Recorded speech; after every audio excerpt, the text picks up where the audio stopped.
This is Big Man Tyrone, and you're about to watch the MTG Cabal cast with your hosts, Woad, Thirsty, and Reptar. Sub to us on all your podcast networks at MTG Cabal Cast and YouTube. Oh boy!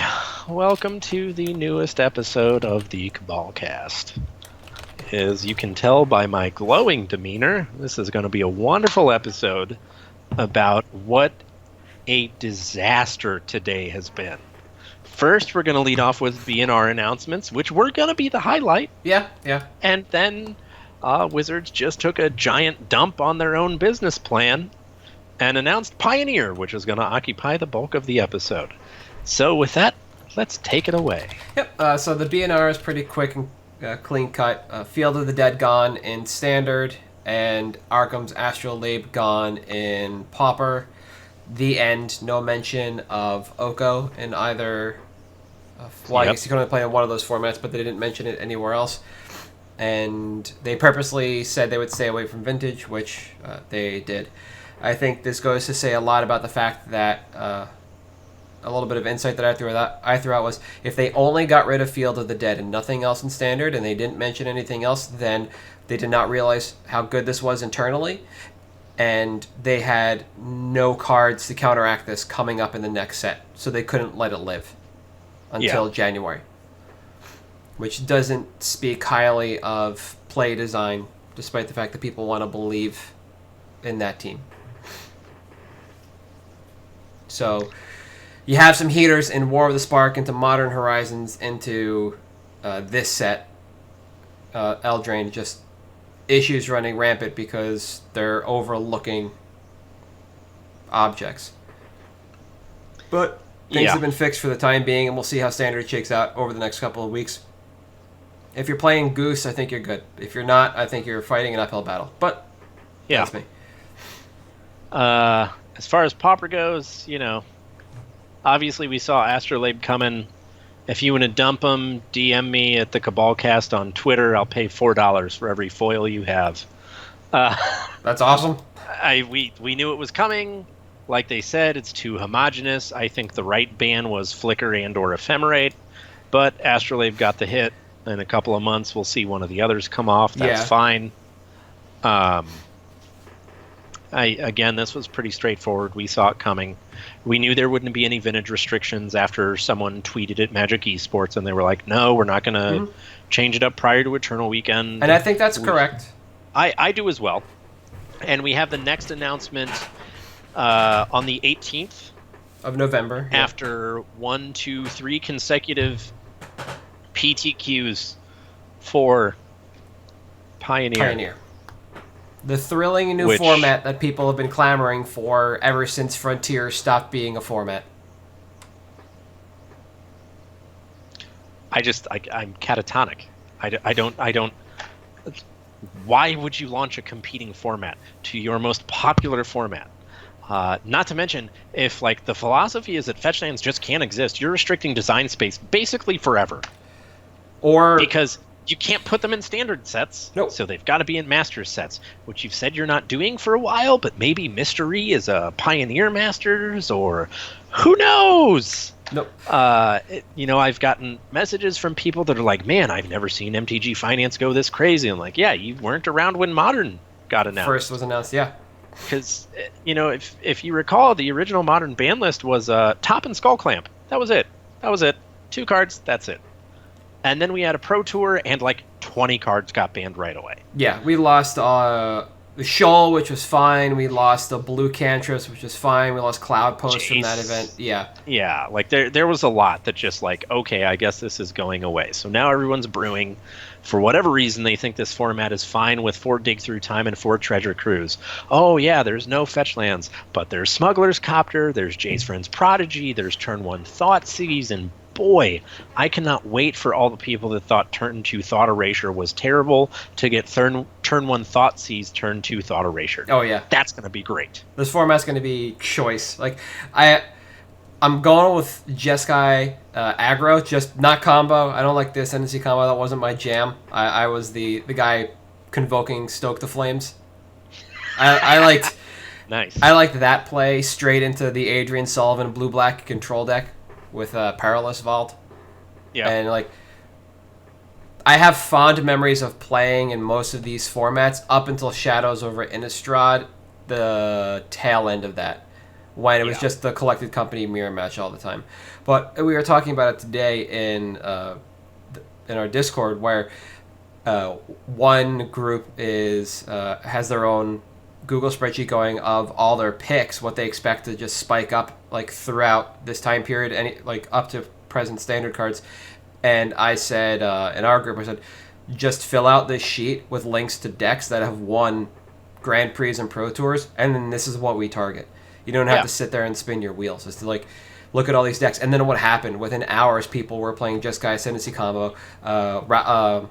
I was buying Rally the I was buying Rally the Ancestors as other people were competing in that space too. Like anything that's ever won a high profile event, a GP, a Star City, or a Pro Tour at that point in time, or in that time period, is just not gone, but it's on its way out. And even the reprints are the demand for these cards, including reprints, are moving the needle. We were seeing digs up to 450, I think, right now. Yeah.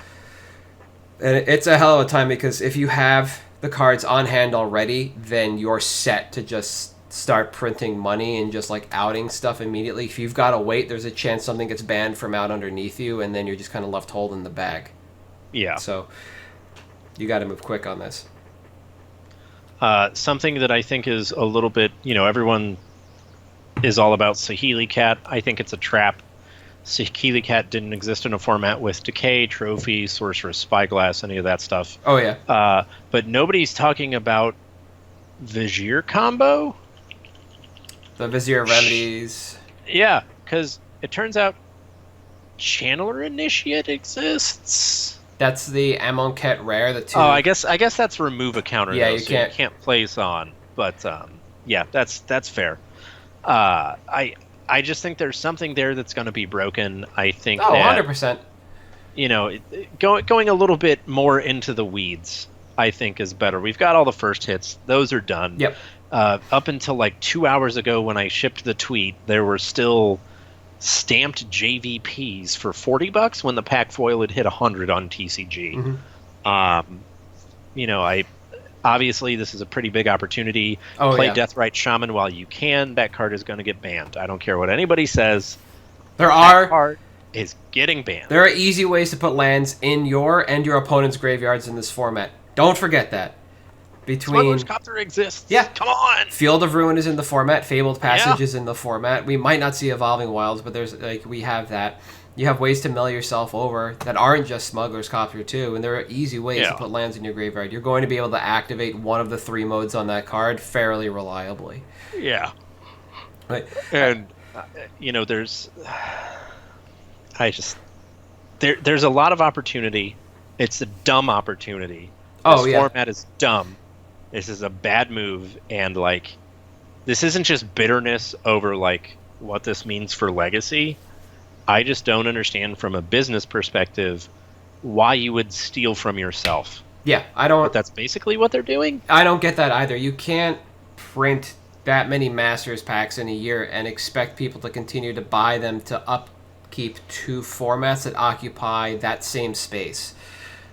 The difference between Modern Masters and all the other Master sets was the fact that dedicated Modern players are going to pick up that, whereas the EDH players and Legacy Vintage players can glom onto the other packs. There was an overlap, but it was not nearly as big as it's going to be for Pioneer and Modern. Yeah.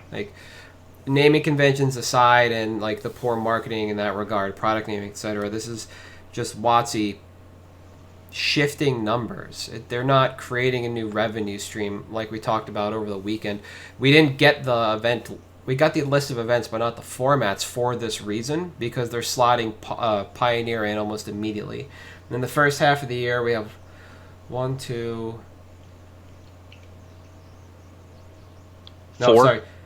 Yeah, 4 Modern events in the first quarter of the year. Modern starts us off on January 10th, but then after that it's limited for in Jersey, which is going to be the Theros release, and then it's Pioneer.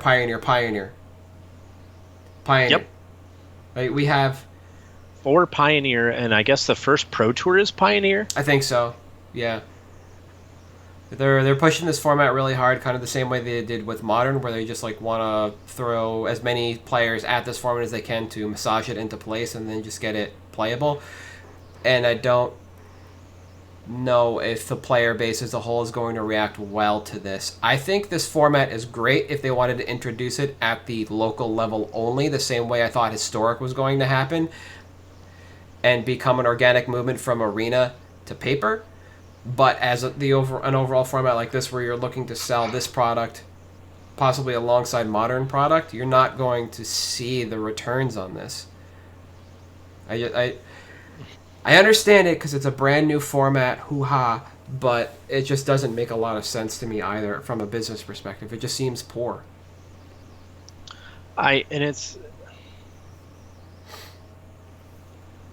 You're announcing it in the competing space, and like you said, you can only print so many master sets. Not to mention, like, all right, cool. You say that you want this to be like new players want to play this. Mm-hmm. This is to get them in it. All right, imagine you're a new player who joined this game in the last 3 months, and you found out about it through Arena. So in the last 3 months, you find out about Arena, you start playing on Standard. They introduce Historic. They introduce a new product that nobody knows what it is. They introduce a bunch of ways to get this new Standard set when you decide to convert into paper. They introduce Brawl, and then they introduce Pioneer. That's a bad first impression because that seems very unstable and very chaotic. Speaking of unstable, you forgot about the unset. Oh, yeah, and unsanctioned. Yeah. Which, as a new player, you're like, oh, so these cards aren't real. Yep. It's been a very confusing past 3 months and longer for brand new players, but it just seems like they wanted to shotgun a list of products to kind of juice interest in the game for 2020 to try and push revenue that way. It's like if we announce everything up front, people can reallocate their funds and better spend appropriately. But without a product slate for Pioneer, a MODO only format, so no microtransactions on Arena, you're only looking at physical product support in the forms of either a master set or the mystery boost or whatever they're going to do, but it's going to be supplemental only, and it's got to be better than Modern to really take off. You know, Modern, like, for all it is, prior to Horizons, it was not a bad format. It was fairly fluid. Coming out of Horizons, there's a lot of fallout, but you can't cite the death, quote unquote, of Modern based on that set where WotC just wanted to get a little too ambitious, because the game didn't die after Urza's block, and it sure didn't die after Mirrodin block, and it didn't die after we went back to Mirrodin block, and it didn't die at Kaladesh. It'll make it through Modern Horizons. If you want to cite price, bullshit. Hands down. Fetch land's expensive. Urza's are like $45. Oko is more expensive than that. Like, what? Amulet Titan. That deck can't be that expensive right now. Yeah. Fetchless Storm. Not that expensive a deck. Burn is the quintessential, like, step into deck. For now, it's going to be the step into deck in a new format again. Oh, yeah. I know. Yeah. I know somebody going very hard on. She had a lot of interesting things in her cart, and then she stepped back to quote unquote what she knew best, and just put all the good burn spells and of course, good creatures from those eras. Like, and her first remark was, "I'm going to go back to this. I'm going to buy 1,000,000 Searing Bloods, and fuck you, Deathrite Shaman." Yep. Like, it's an interesting time with Pioneer being this pushed. It's great for financiers. I don't think it's going to be good for the player base as a whole. I don't. I agree. Like, it's just, it's too confusing for new players. If this is what you're doing, if this is how you're marketing yourself, you need stability. You've got this new infusion of talent. Okay, well, the local level, not very many shops are happy with the way things are being run, because you're selling boxes to Amazon Yep. for what you're selling to wholesalers, and they're just doing FBA. Okay, great. They're fulfilling it themselves and making money. Yeah. And the LGS is losing money. You have this new software that you're using to push your game that cannot support a 64-person LAN, which my original Xbox can do to this day. Oh yeah, the Halo lands were fierce, bud. What? And then you have all these products you're launching, like last minute, throwing out these high-level tournaments, and here's a command fest that we're just going to spring on you. And then at the highest levels of play, you've got people getting caught cheating at top 8s. You've got people being ousted for being awful human beings, and like all this stuff going on. And it's just like, it's a tumultuous time, and it's a bad look for the game. And I think that, well, yes, the Pioneer, Frontier, that's what it is. The Frontier format being announced is great. There's hardened scales lists already out here. Mm-hmm. Okay. It's just, I don't know how sustainable this is. If organized play wasn't in the shape it is now, where you have LGSs folding or LGSs moving away from constructed to limited, because those events might be a little more expensive, but they're more accessible to more players because you don't have to maintain a collection. Yeah. Then Pioneer might not be bad and still be decent at the ground roots level, even if it just fades away after this year and just falls into this thing that some LGSs support, much like Pauper. Sure. Yeah. That's fine, but, even now, as they still quote-unquote support Pauper here and there with gimmies like Astro, good one on that. They still don't put it up at Magic Fest, and they don't put it up at Pro Tours or Mythic Championships, whatever you want to call it. And until they back Arena down all the way to RTR, which most likely would never happen with Historic on it, because at that point, why would you be competing against both of those? And what are you going to do? Charge 8 times more wild cards for a Pioneer rare than a standard rare? I don't know. I mean, there are your microtransactions, but they put it on MODO because the card base is there to test the format and let those guys have at it. It just seems hasty and slapdash. For every bit as difficult as Blake Rasmussen's job is, and that guy is a saint. If I was him, I would have quit or run into oncoming traffic by now because his job is impossible.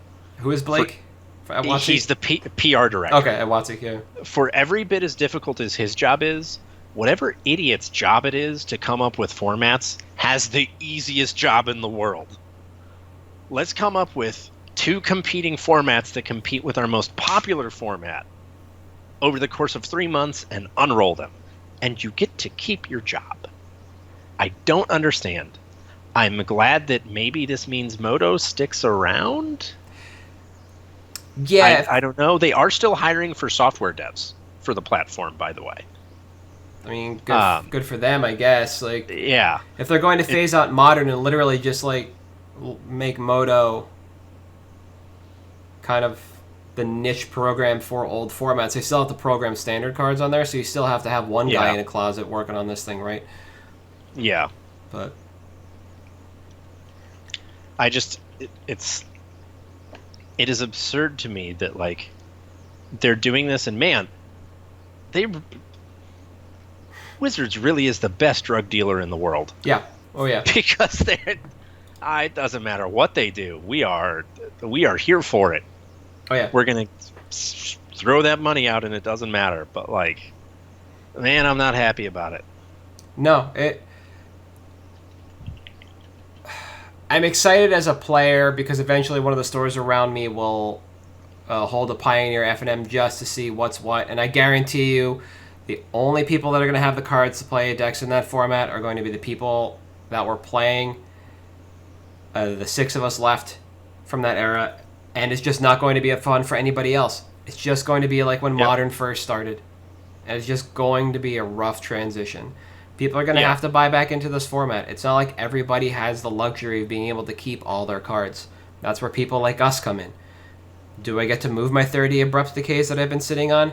Yes, I do. How about all the dig for times I've been picking up for bulk? They're gone. Like, this is where we are, and this is what I mentioned before. I just get to dig back through my hive for all that stuff I've been sitting on, waiting for either commander demand or an unbanning. Out it.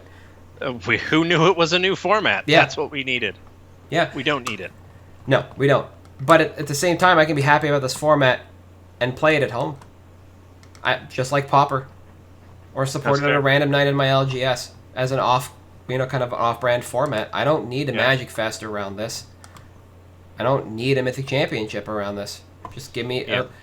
let me play the game in a way I enjoy, and if you want to support the format so I can play it at FNM and get my 1x PWP multiplier, dope.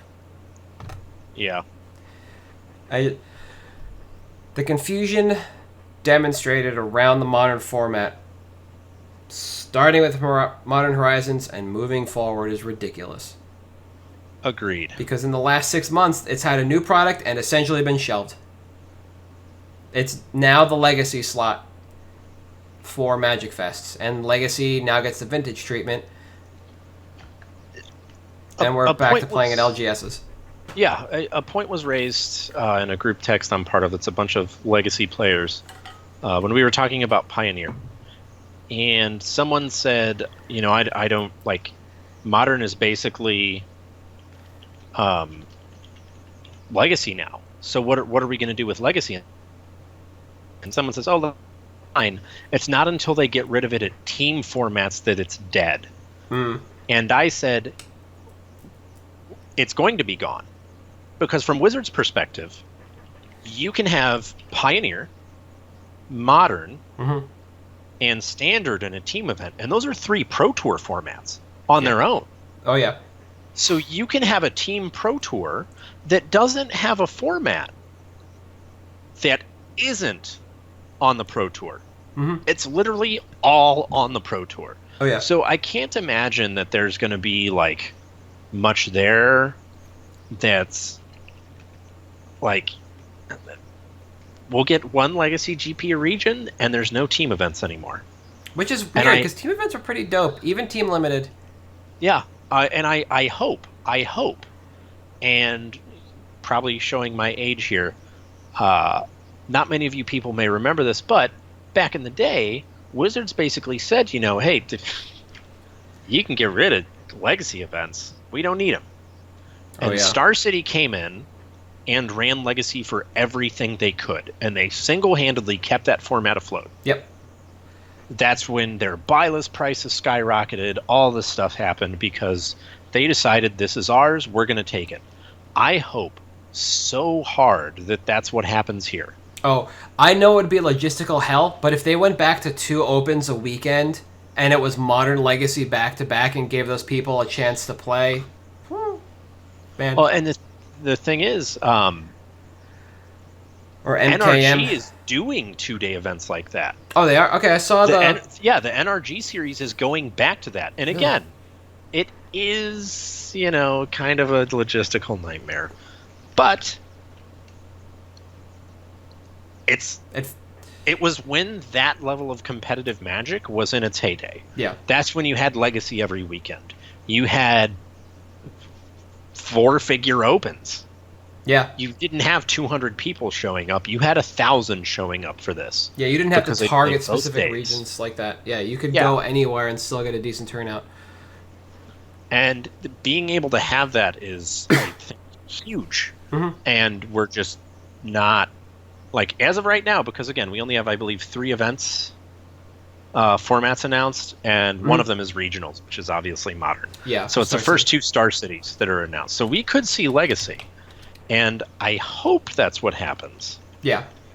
But it'll be interesting to see for sure. I think that... I don't think Legacy is going to be on the block for 2020 if they have announced the locations, because they're doing much more with regionalities now than they were previously and putting formats in regions, right?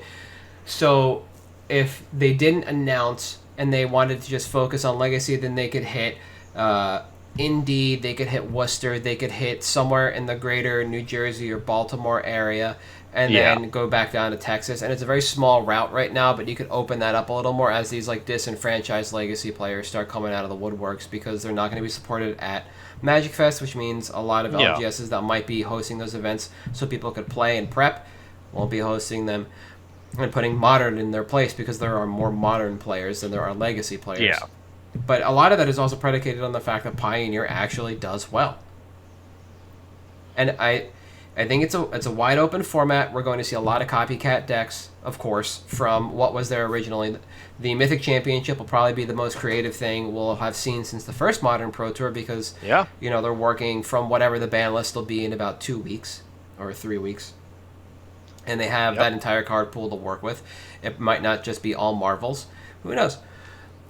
But it's going to be after that whether or not people support this format. And I just don't know if there's like a nostalgia factor there for people that care about like these cards and these formats, because Magic does become a much easier game to play and understand than it had been in years previous in that era. A lot of the New World Order design is in this format.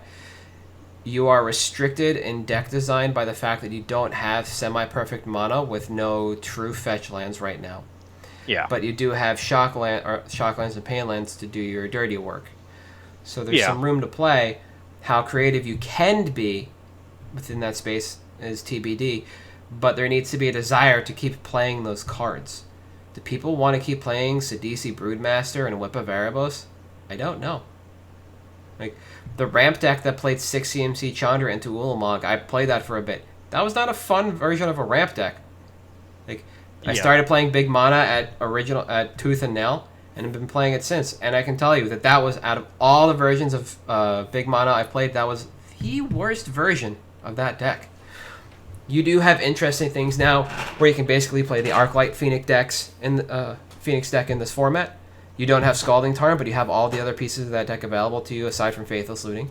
So you do have direct ports like that. There's a lot of graveyard shenanigans that you'll see in this format that you don't see in Modern, because you don't have the Dredge mechanic, but you also don't have things like Surgical Extraction and Nihil Spellbomb. You have Rest in Peace. Scoos and Rip and Leyline. Maybe a Tormod's Crypt reprinting. I don't know 100%. It was in one of the cores. I think it was either 13 or 14, so perhaps. Oh, no, it is, because it was in Frontier. Okay. Yeah, and this goes back further. Further than Frontier. You have Crypt, and you also have here 3 mana Teferi into Supreme Verdict, or Oko into Supreme Verdict is probably fine. And Scape Shift and Crucible of the Worlds floating around in the format, right? So something's going to be dumb. Some lands are going to be dumb. I don't think it's going to be fielded, to be honest. It's just going to be something. You have a turn one. You have 2 turn 1 mana dorks in this format between Goose and Llanowar Elves, which allows you to start casting 5 CMC spells a lot earlier than you would see normally in Standard. And without Bolt to keep a lot of things in check, you can actually start making a battlefield presence early. So there's a lot of avenues you can move. Dissecting the format isn't why we're here. We're just here to kvetch. Here to give financial advice. My advice is sell out of everything now. This format is trash. I don't know if that's good advice or not. That could just be a knee-jerk reaction, but I hate it. I hate it. My initial reaction to this was if, when it comes to cards like Dig Through Time, Treasure Cruise, Aetherworks, Marvel, Smuggler's Copter, you have about a 2-week span to sit on them, to out them before you are just greedy. Yep. And before they wind up most likely being banned. Yeah. That's, I agree with that. I think this is great. I think you've, outside of a few things, like pretty into the weed stuff, you've probably missed the boat on a lot. Mm-hmm. Like I threw out about the JVP. I think 4-mana Vraska is a house in this format. Yep. And I think that there is definitely a GBX mid-range deck that's good, because any format where you can turn 1 Thoughtseize, turn 2 Flayer, Scoos, whatever. Yep. Turn 3 doesn't matter. Like I was actually removal for days. I was running laps and after they announced it, and that's one of the things I was thinking about was that deck where you have turn 1 Thoughtseize or a ramp creature like Goose or Llanowar Elves into Grimflayer, into Sylvan Advocate, into Tireless Tracker, into Siege Rhino, and etc. Yeah. Like that deck just goes from there. And Hissing Quagmire is a great land. And really you is. get Coco if you need it. Yep. Which, a few weeks ago when I picked Coco, I did not know this was a thing, but I am sure there is some Coco-based combo deck that is just going to be absurd. Oh, yeah. If it's not Rally, because that wound up being 4 colors, which I was mistaken on when we were talking about it earlier. I honestly forgot that deck played Elvish, Visionary, and Collected Company. Then it could just be what was effectively Bant Collected Company, i.e. Bant Spirits with Duskwatch Recruiter and Collected Company. You know, it could be that deck. It could be an Elves deck because you get Shaman of the pack, and I think an Elvish Archdruid. Like, you need to look for cards that were just omnipresent, and look at that. Yeah, I mentioned, and that's what you're going for. Yeah, I mentioned Urborg and Mutavault. I don't know if those cards are still around. I haven't checked on them yet today. I haven't checked on them yet either. Yeah. I know at work we sold out of Urborg, so I assume they're gone. There you go. And it's interesting that, like, seeing global applications of this as well. So one of my associates is a vendor in Australia, and let me find the message he sent. Little international insider info. So in Australia, they sold out of Deathrite Shaman, Dig Through Time, Heart of Kirin, JVP, Mana Confluence, Oath of Nissa, Overgrown Tomb, Saheeli Rai, Smuggler's Copter, Torrential Gearhulk, Treasure Cruise, and 3 Mana Teferi. Yeah. Which may or may not be related. And a lot of those were hits that we were talking about in Discord, like early on in the day. Like, these are the cards you have to get. Yep. The one I wasn't sure on overall is Torrential Gearhulk. Fatcaster Mage seems a little too slow for this kind of format, but I understand if it's good, it's good. Search for Iskanta isn't on that list, but is criminally underpriced right now for a format like this. I think that's a hands-down banger for this format. You mentioned Supreme Verdict. That goes in that slot as well if you want to play Control. You have a 4 CMC Wrath. You're going to play it. Yeah. Especially a 4 CMC Wrath that you can curve out of 3 mana Planeswalker into seems pretty good. Yeah, I don't understand why people aren't talking about 5 CMC Teferi yet, but it might be because we don't have a true control deck that isn't Jeskai Ascendancy based. Once we got a blue-white control deck that tops out at Teferi or 6 CMC Elspeth, that's probably when those go up. Yeah, for sure. Is it Drownyard Temple? Is that the land from Shadows over Innistrad that you could cast from your graveyard? I think it is. Yeah, I believe that's the one. Yeah, if you can play. Yeah. Yep. If it is, that's one I was thinking about. Again, running laps, and the other one, Gaia Reach Sanitarium. That's the symmetrical draw. Yes, with Narset. Yeah, not necessarily with Narset. I was just thinking about, like, what are some of the weird lands that we've seen over time that didn't see a lot of use, that have interesting applications in a format that's much wider in scope than they were originally, and those two came to mind. Like, people are looking at Goggles, which is part of the ramp deck that I mentioned earlier, Kozilek's Return, which is part of that. The Eldrazi are definitely pretty interesting. I don't think... Marvel. Yep. Not just because of that, though, because you can actually cast a 7 CMC Eldrazi eventually. You know, you don't have to worry about just spinning into Ulamog, but you do have... the White Eldrazi, the Displacer. Yeah. That has a track record in Standard and Modern. It does. Yeah, it has a track in both. With just... Drowner. I was just going to say, with just Oath of the Gatewatch, I think you have the infinite combo of Displacer and the blue one. Not... Drowner. Drowner of Hope. Right? Yeah. You just... do you need Panharmonicon for that? Yes, you need Panharmonicon, which, hey, there's another one. Yeah, you have 2 Panharmonicons. That's also... Is the other one... Panharmonicon Elves is legal in this format. Yes, so you can just shebang people. Ah, that's so good. I love that. And the Brawl... is it Abzan or Sultai Panharmonicon creature from Core? Either one. Abzan. Yeah. No, it's Sultai. Sultai. So there you go.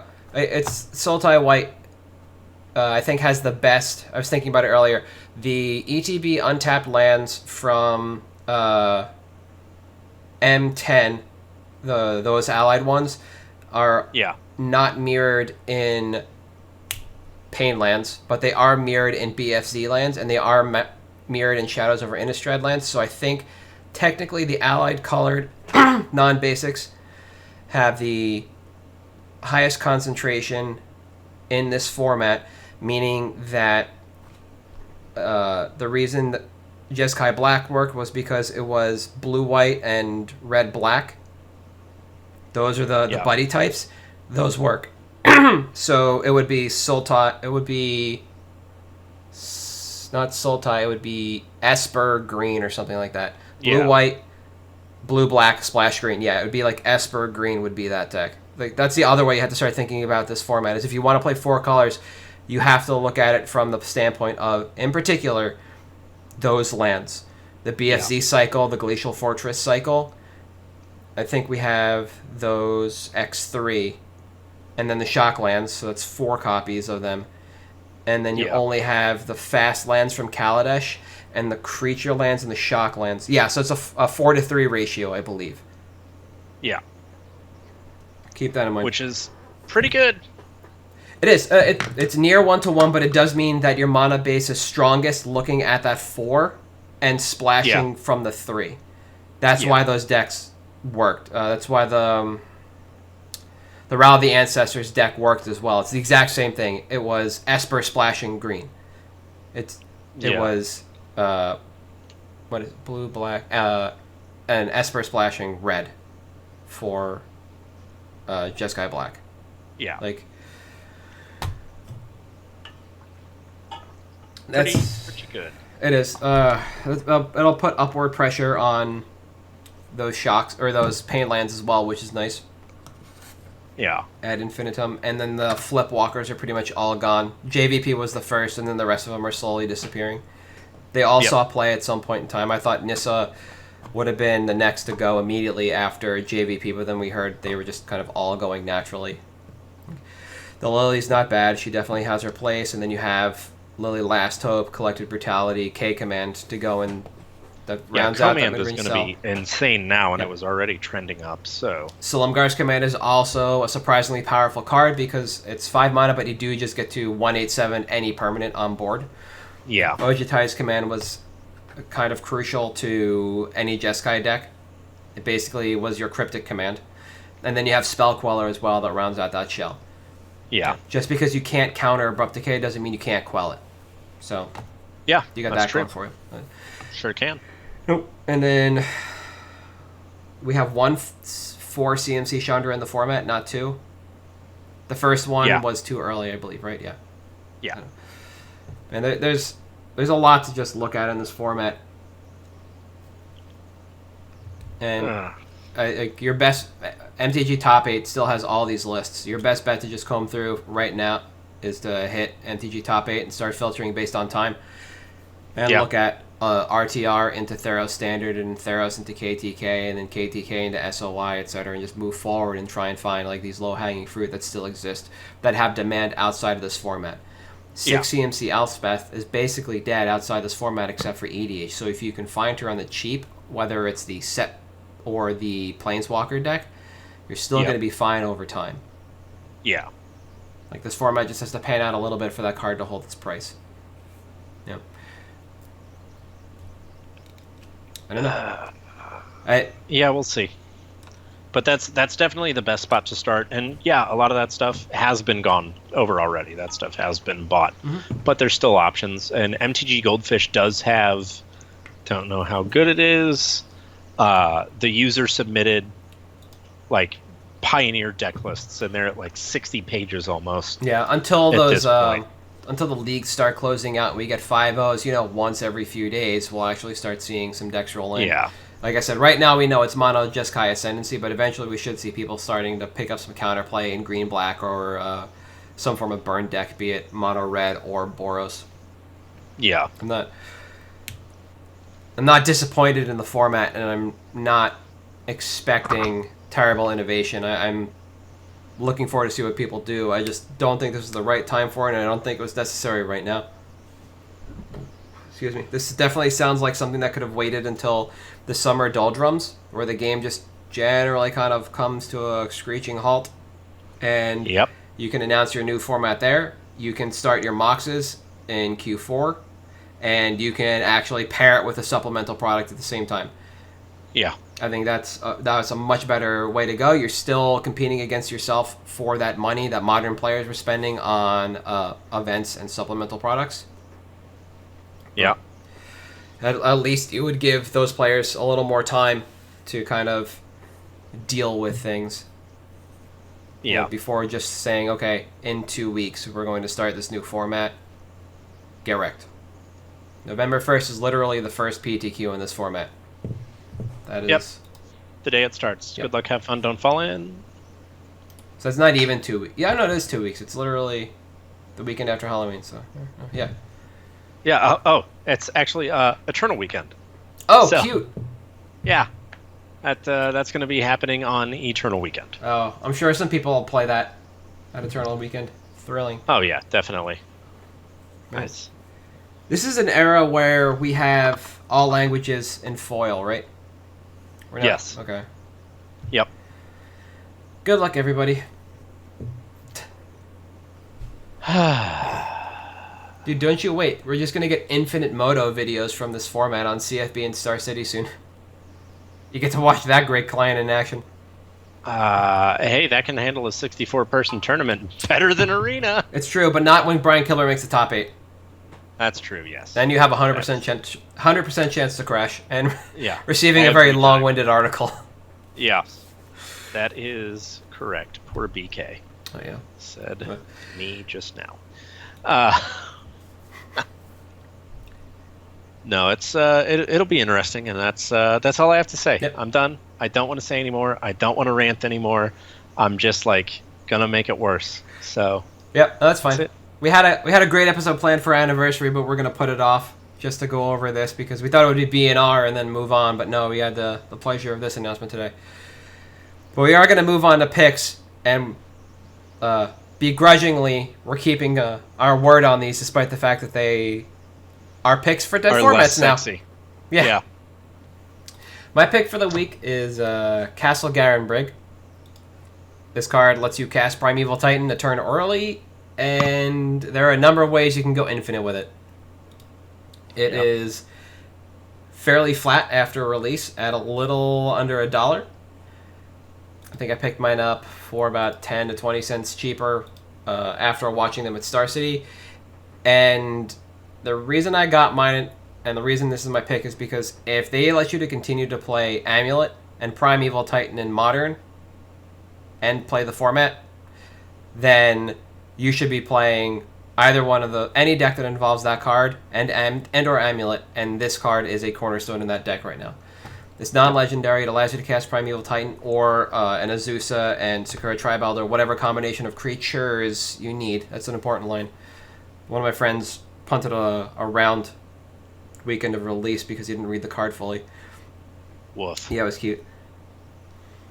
But it has immediate EDH implications, and if not found in Modern, then it will continue to live out there. You know, it's no great henge. Yeah. This is just a very low-hanging fruit. You should be able to pick these up and trade pretty easily, and it's just going to live on forever as a combo piece outside of Modern whenever that format dies or they ban Primeval Titan. Just cut and dry on that. Not dead yet. Nope. Soon. But not yet. Nope. Your Whereas pick, mine, I think, is a little more sexy overall, just because it's a much sexier card than Castle Garenbrig. Yeah. So, something we kind of got away from was just paying attention to movements internationally in markets like that and just letting people know. So, Yep. Turns out that Mox Diamond is moving overseas to the other hemisphere, to China, Japan. Mm-hmm. So in America, it's still roughly about $230 to $250, and you can get it for that. Yes. I think, and this is less of a pick it up, it's going to spike, because it is. It's going to probably hit, I think right now, Haruya has them I can check at, I think, 370-ish was what it was at last I checked. And their buy list numbers have been pretty aggressive on it the last couple GPs. So Mox Diamond is moving over there. And again, this is less of a, it's going to spike, you'll make money. 360 for the foil and 340 for the non. And it's more of a, if you need it, get it now. Yes. If you are thinking about playing it in anything, get it now. It's going to keep going up. In the short term, it'll probably go up another $60 to $70 over the next couple months. Yeah. It's also interesting that this movement is happening during the down season in the United States, because this is when they can get it for cheap and move it over there for cheap. So if you need it, again, try to get it a little bit sooner. I don't know how much longer Legacy is going to exist. So who knows if it actually makes sense, but yeah, I think it does. That's yeah. A lot of people haven't had the opportunity to go and visit stores in Japan or have great insight into that format, but there's a very long time where power flowed across the world, and you could track it. Yeah. You can track it across the world, and a little more would get sliced off in Japan than everywhere else, because stores liked being stocked with power. It was a symbol, and usually would get mounted and framed on a wall. Not even graded, just like up on the wall, a full set of 9. Whatever edition they felt like. And it became more of a status symbol of Magic is played here, and we are here to stay. Yeah. And not a lot of stores in the U.S. are like that. You do have large entities that you know about that can do that, but a lot of stores choose not to.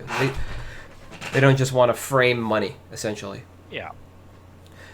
I like the pick, and it's interesting because you and I came to the same conclusion on this around the same time, but for different reasons.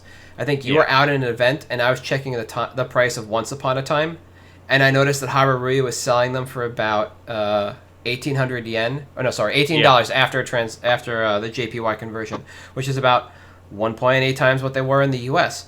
And I mentioned that in Discord. And later that day, Once Upon a Time was sold out in the U.S. across vendors for anywhere under 12, gone. Yep. And apparently 95 was buying them to ship over. And this is doing, both of these cards are there in Japan now. They're doing something. Yeah. Either it's legacy or they're just sitting on them. Don't know. But it's one of the things that I think is most useful about MTG Finance is the ability to see stuff like this. And that's, where we're at. So wanted to give a little bit of insight to you, our viewers, and throw it out there. That's my pick. Right, absolutely. That's where we're at.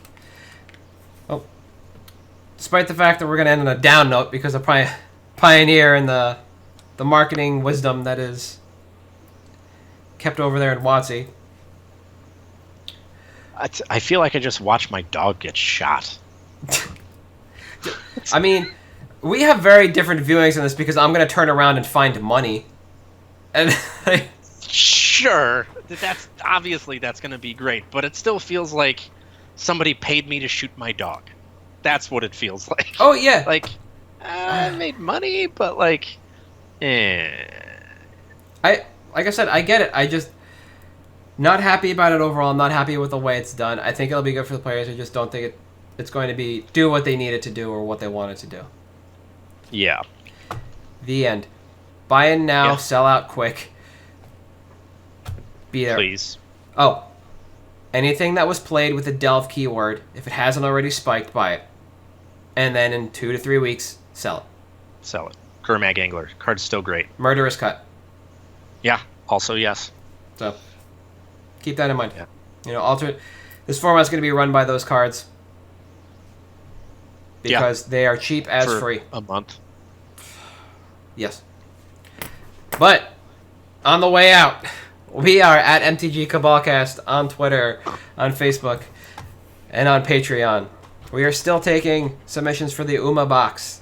We're trying to hit 100. For as low as $1, you can become a patron. And win an UMA box. And for good cards that are worth money that you can play in good formats. It's true. And listen to us bitch and moan all day long about shit like this. And watch me meme. Yeah, that's pretty good. The majority of what I did today was just set up new memes in the server. It was pretty great. It was a good time. But I am at Halt, I am Reptar on Reddit and Twitter. You can be found at... I hate everything. on Twitter and Facebook. You can find me at Thirsty Sizzler. I still hate everything. You gotta see if you can change your handle. I need to, yes. That's it, guys. We'll see you next week for our anniversary episode. Thanks for tuning in.